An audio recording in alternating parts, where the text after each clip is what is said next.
Hey, I thought I'd give you a quick tour of the National Infantry Museum in Columbus, Georgia, just outside of Fort Benning. Not only is this museum dedicated to the military, a little more specific, it's the Army, and even more specific than that is the infantry of the Army. There's a whole lot more than just the Army represented here. They dedicate certain portions to all branches of the service. But it's a great place to visit if you're ever in town, Columbus, Georgia. Come see the Infantry Museum. It's well worth it. I'm going to take you on a quick tour of it. Why? Because, well, this is the coolest life. When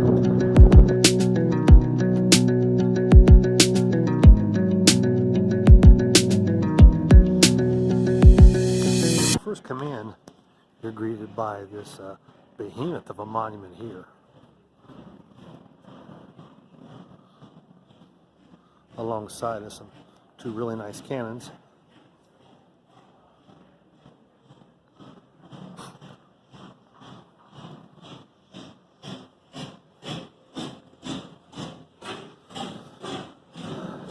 I'm here on an afternoon, and this should be a pretty good time to come see all this because most people are at work. There's also one upstairs up there, basically a place to eat.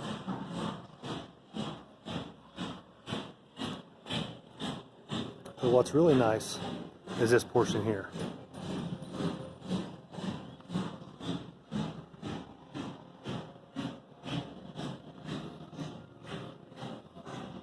This winding ramp area takes you through the history of many wars.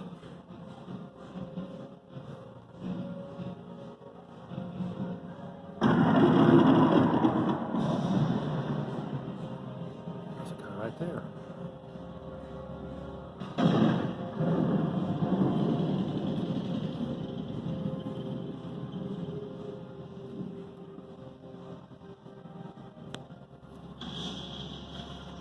I'm not commenting too much because it kind of speaks for itself.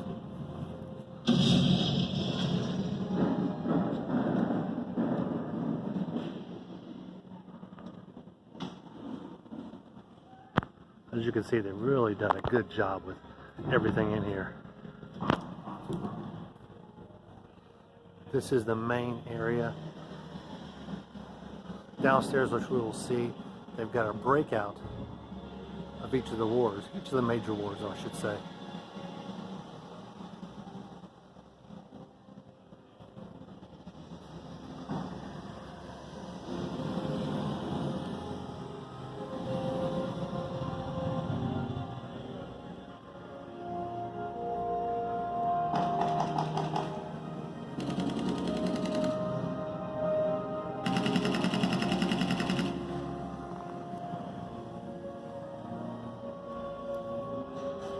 I hope this video really does it justice. I doubt it really can. Just being here is so much different than, just seeing a video or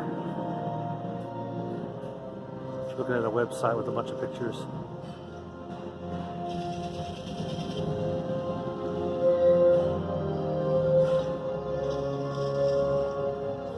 And this whole time we're walking through this, I'm actually going up a ramp. It's going to put me up on the second floor.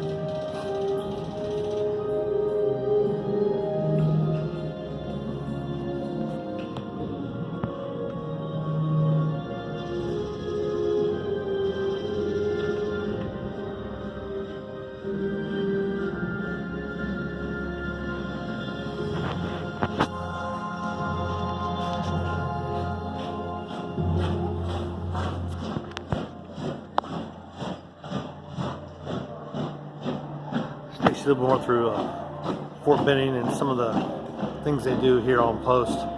I am a drill sergeant. I will assist each individual in their efforts to become a highly motivated, well-disciplined, physically and mentally fit soldier, capable of defeating any enemy on today's modern battlefield. I will instill pride in all I train, pride in self, in the Army, and in service. I will assist. I would be stopping more, but I've been here 3 or 4 times, so I've seen most of this.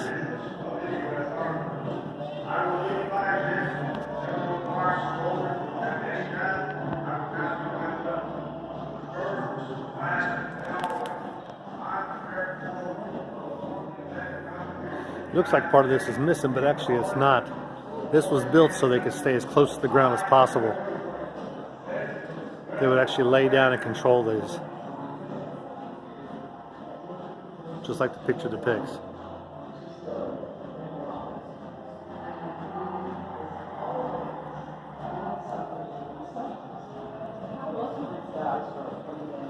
A lot of older uniforms as compared to some of the newer uniforms. Relates to the community involved. Places to with stop. All kinds of things that, to me, are some of the most exciting things to know. This town is really, really low. Nice. That's mint condition there. Some of the first sidecars ever used were in the military. You can see downstairs they got a lot of tables set for banquets. Actually, I've actually been here for a wedding reception before. That's where we just walked up. Let's go down the stairs. Now there are several, matter of fact about 6 different areas that look a lot like this, where they've got a door opening here and you kind of walk in. It's all self-guided. You can see this comes with how old it is, Revolutionary War.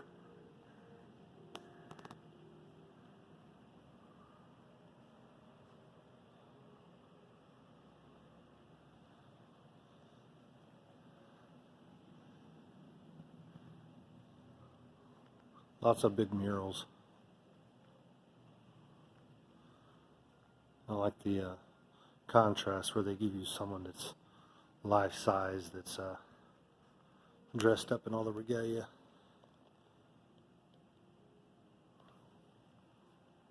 War of 1812. And they're also not afraid to show some, I mean it's war, not afraid to show some muskets and different firearms.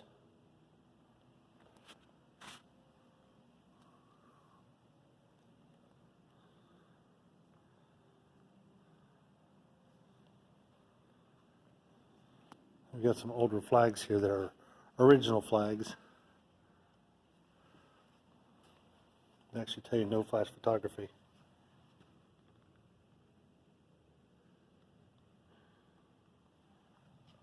They show you some really nice flags. Only these are all original. That one there says decorated between 1812 and 1887. So that's an old flag. Then they give you some armor here. Not armor, but I guess artillery.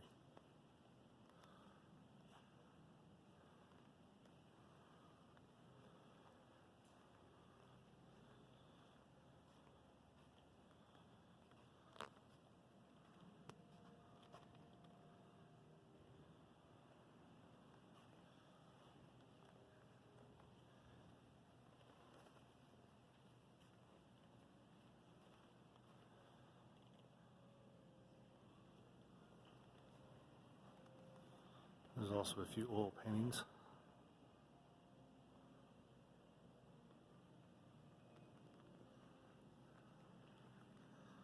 This is just one section. So this video may be a little long because this is just the first section. Now, we have just completed it, but we've got 5 more to do. I'm going to try to go as slow as possible. There's another oil painting. Colonel Arthur Lockwood Wagner. That's him there.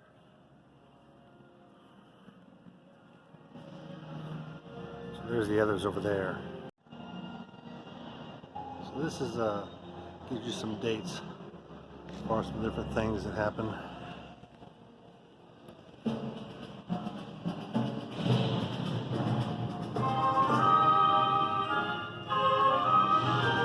Part of a submarine?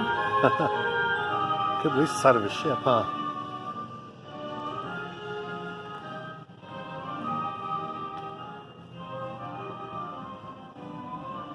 Everything is just in such great condition. This is a very nice, relatively new museum. I think it's less than 10 years old, I believe.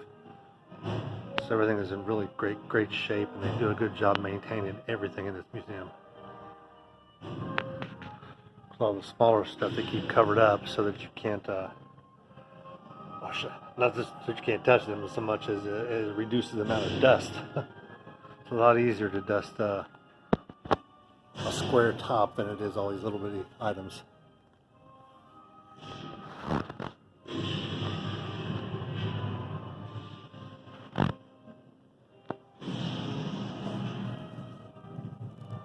It's just like every time you turn a corner, there's something else that's worth looking at. You can see this. Got a bunker we're walking through here,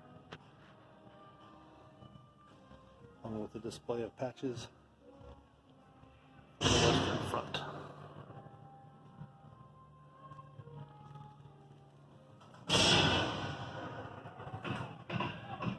Wish you could see this a little better. If it was less light coming in here, you could see the bags stacked up. You can see the wood bags.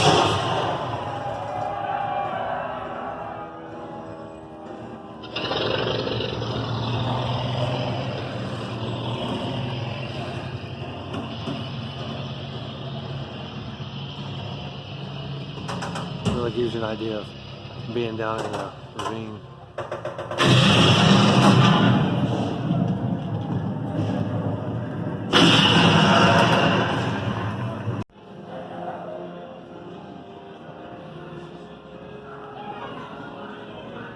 Most of these, you're supposed to come in and walk them backwards to the right.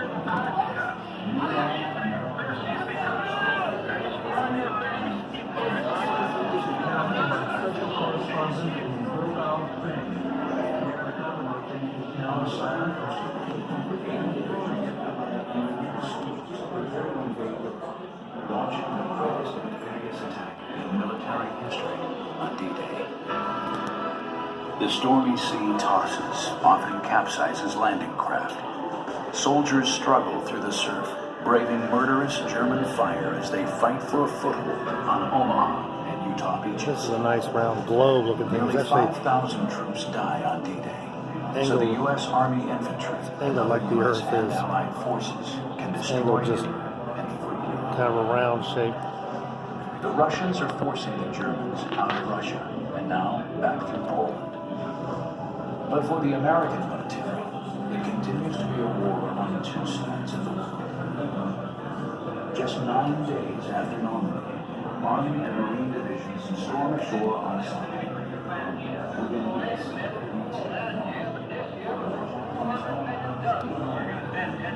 America's food has gone warm. Rationing of meat, cheese, butter, and fats. They're going to tighten our belts another. There's a lot of these small models that you can see, Our men on the fighting these. fronts are getting the food they need. It shows The country has asked the people to invest people $1 here billion in one fighting against the ones on top of the hill.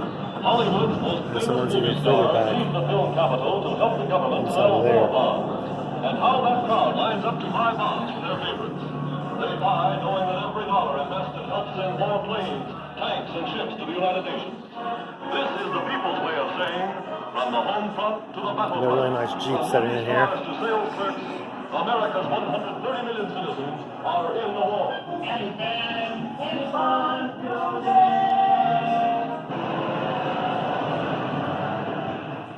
Our boys on the fighting fronts are worried. They want to know that you will stay on the job with them until final victory is won. They won't quit until they've won. Trying to go slow enough so you don't have any But in that last train, last too much of last fuzzing run, the final out of focus.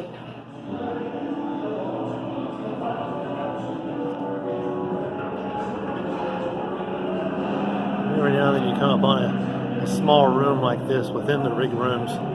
You got a little more interactive, little push buttons about stories.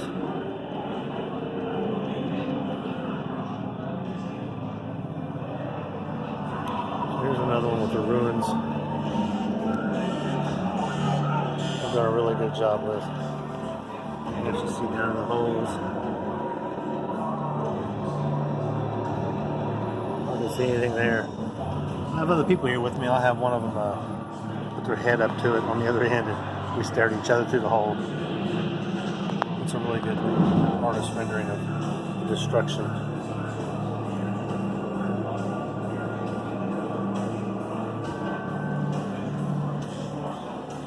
There's another one with some jungle scenes. That's really neat. Sometimes they couldn't use a tank or vehicle, so they had to use mules and donkeys. You just see the detail on this. It's really nice. You can see way up in there. There's some people right there in the dead center. They're pointing at stuff, shooting at each other. And there's some more over here.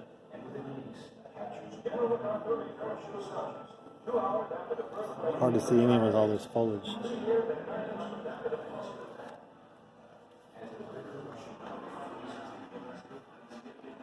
Here's another one. It depicts a truck going up a hill.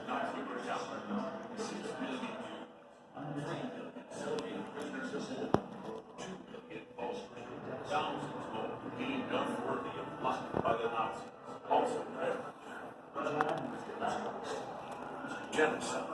It could well happen again. We must remember this history and be vigilant to make sure it never happens again. Some nice machine guns there.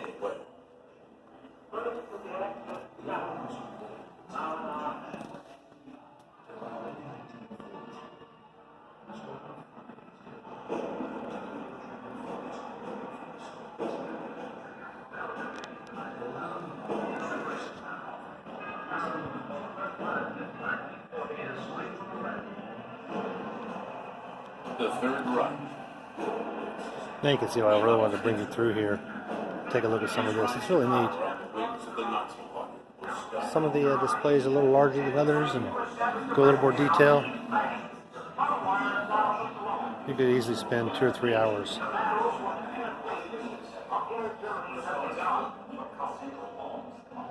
Must have been off in here.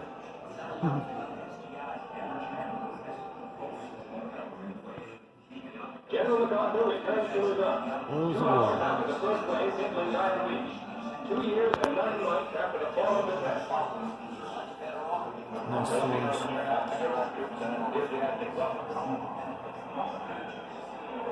Taking part in the celebration given to the 1st Cavalry Division, 1st American Troops Commander.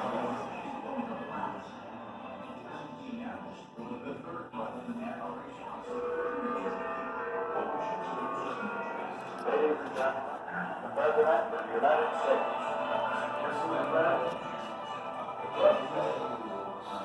There's a lot of noise that goes on in here, and if you get up close to the each one of the videos, it tells you more about it. Newsmen rush the president's report to a waiting world. In New York City, as throughout a rejoicing nation and world, vast throngs of grateful, happy people celebrate the end of fighting, the dawn of peace. 2 million New Yorkers jam Times Square. It's official. It's all over. It's total victory. The Cold War, not to be confused with the weather outside. Around here, it's about 38 degrees outside, so.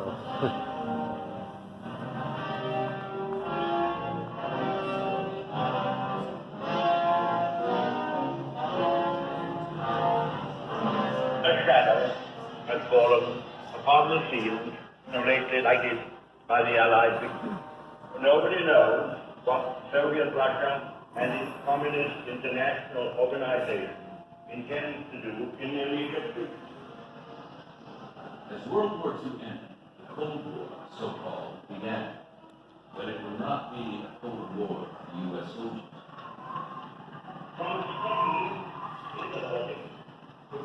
It was bitter cold. We were poorly equipped for winter, still wearing our summer uniforms.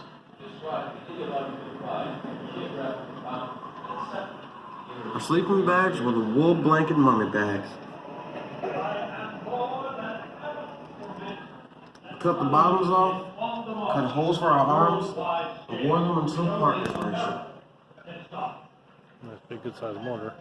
Tensions between the U.S. and the Soviet Union continued to heat up, and American leaders began to fear that Some of the bags, would result in a domino. sandbags, dirt bags, what do you want to put in them? In March of Should make walls.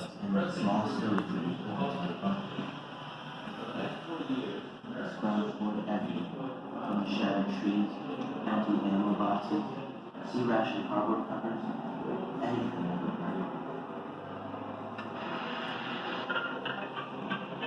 Now this room. I don't know how if we can hear it or not inside, or see it because of the it's pretty dark in there. I'll probably put that in the next clip and see if it'll work. Essentially, this is looks like a big dark jungle. Lots of bamboo. It was a hellacious place. Vietnam was. It's altogether different environment, a different culture, and a different war. The way they fought was very, very unusual. There was no forward edge of the battle area, the way we'd been trained. And you never knew what was coming up next. They were very hardcore, very determined people, and they learned as we learned. And that made it a totally difficult war. And here it comes.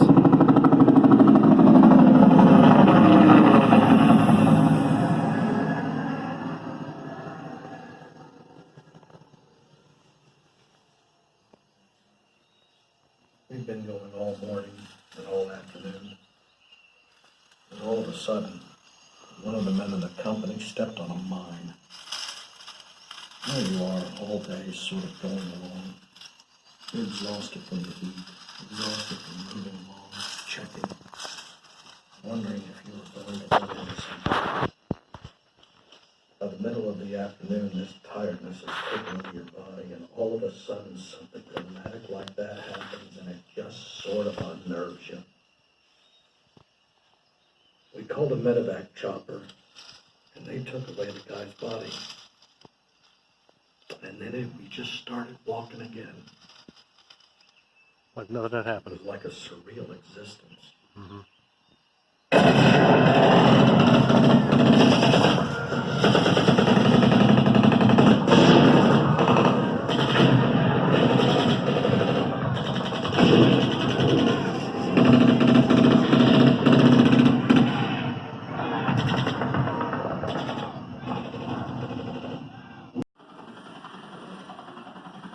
Well, there's that helicopter we were hearing.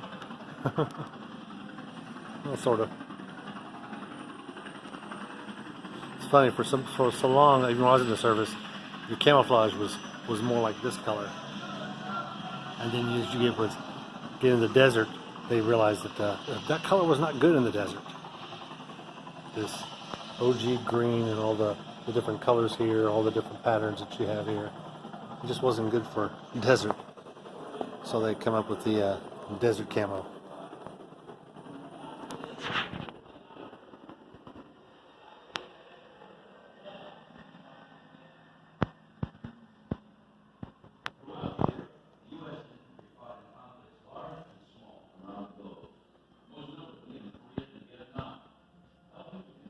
Check what you think it is. That's a dog.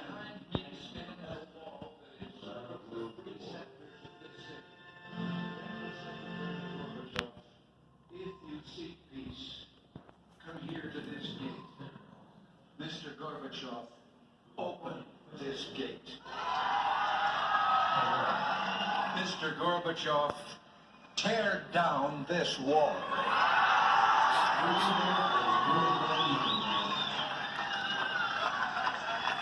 Good stuff.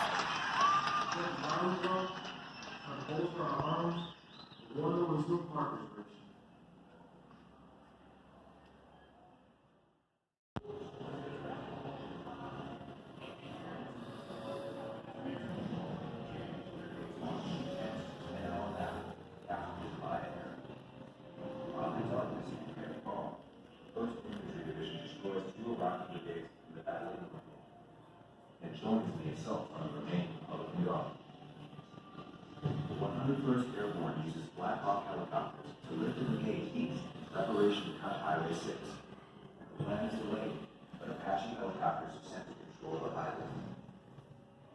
The 197th Infantry Brigade assaults the little air base, while the 24th Infantry Division moves toward the oil fields near Al Asad. To the south, infantry armor teams of the 1st Armored Division destroy the Iraqi Medina Division. And after breaking the Tawakkalna Division, the 3rd Armored smashes 2 more Iraqi divisions. As Day 5 dawns, coalition commanders are informed the ceasefire is in, but to continue to advance until the division. And it only Now, if you come here during certain celebrations that they'll have some of these people will be live. They'll be real people, and they'll stand there really still, and you think they're fake, and all of a sudden they'll turn and start talking, and it really freaks you out. Sometimes they'll be standing on different corners, especially in that jungle we were in. One of them was back in the woods behind the bamboo. I remember my daughter said she was just kind of talking a little bit, she's kind of whispering, and this guy come walking out and started saying what he needed to say, and it scared the stew out of her. It was funny.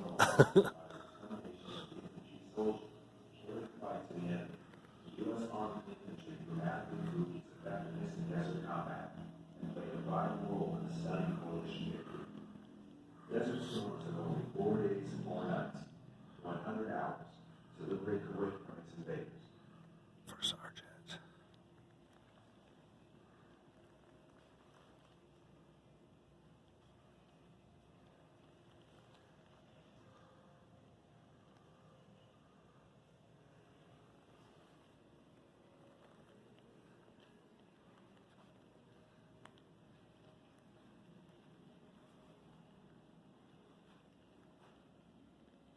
Darkness. The enemy's out there, hidden by the night, ready to attack. But darkness no longer affords protection for the enemy. Today's American soldier sees through the darkness, sees through the smoke with amazing imaging technologies. We own the night. There's a lot of videos you can find online about attacks at night. Well, they look through those scopes and you see exactly what the military personnel see.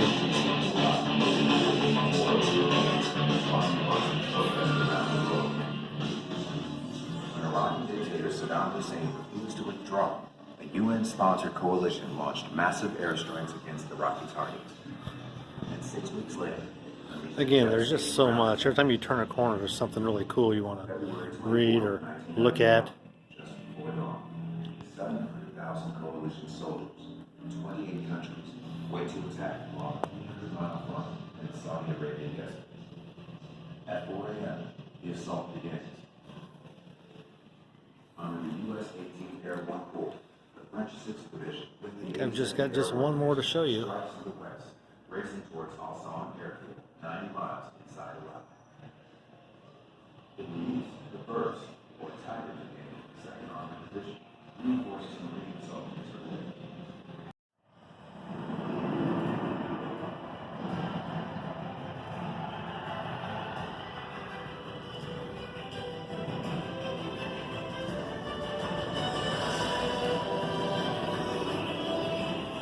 History of armored cavalry. This isn't exactly armored.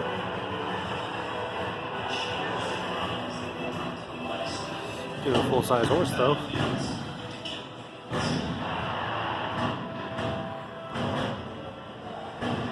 They do such a good job with these.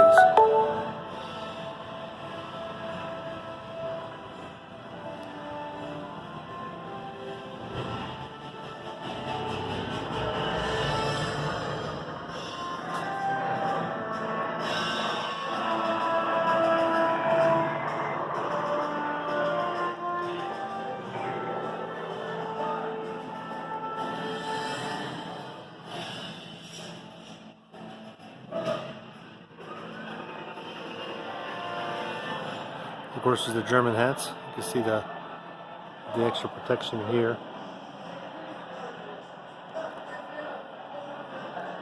That are specific to Germans.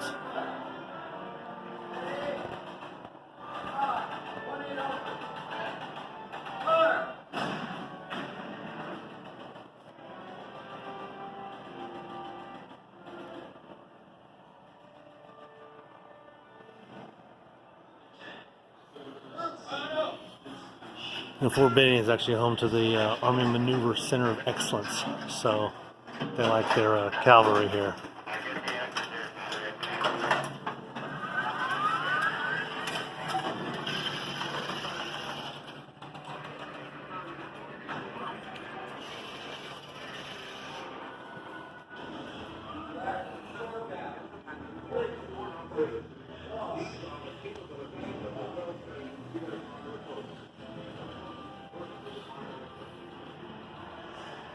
Kinetic energy ammo. Chemical energy ammo.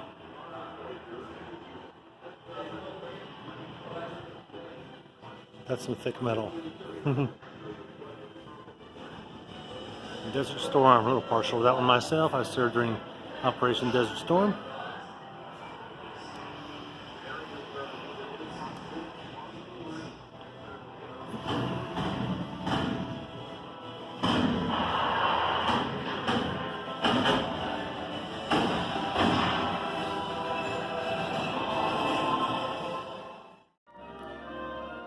This is a room called the Hall of Valor, and it depicts all the Medal of Honor winners.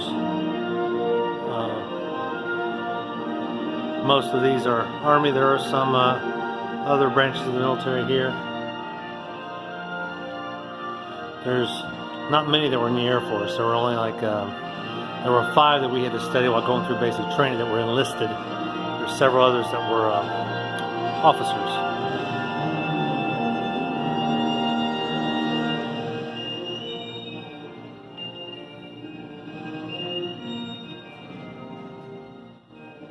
Got a nice Purple Heart there.